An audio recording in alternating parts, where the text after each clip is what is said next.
In today's video, I'm going to teach you how to set up Renko charts in Thinkorswim. Renko charts are a powerful way to filter out noise and focus on meaningful price movement because they build bricks based on price range rather than time. If you've ever felt overwhelmed by choppy candles, this view can make trends easier to see and decisions clearer. Start by opening Thinkorswim desktop and heading to the Charts tab. In the symbol field at the top left, load the ticker you want to analyze. The chart will display as usual for now, but we're about to change how the data is aggregated. Next, open the chart settings by clicking the gear icon near the top of the chart.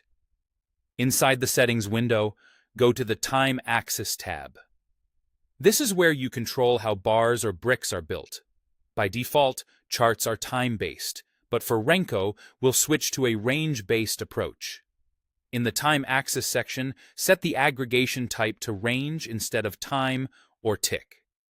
Once range is selected, find the range type dropdown and choose Renko bars. As soon as you do this, you're telling the platform to display price as bricks that form only when price moves a set amount. This means time becomes less relevant, and the chart won't print a new brick unless your chosen price movement occurs.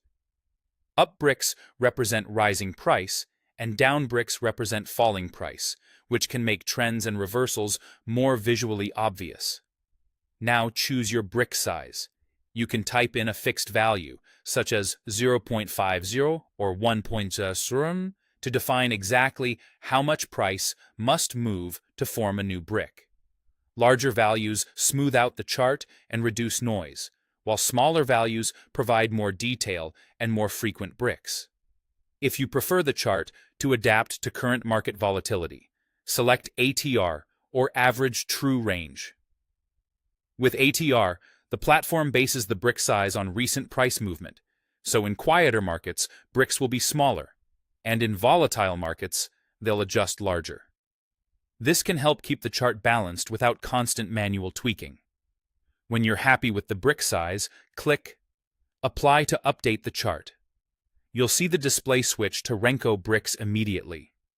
Keep in mind that because Renko is price-driven, timestamps between bricks won't be evenly spaced, and certain time-based signals may look different. If the chart feels too noisy or too smooth, revisit the settings and adjust the brick size or switch between fixed and ATR until it matches your trading style. That's it. You've set up Renko charts in Thinkorswim and tuned them for clarity and control.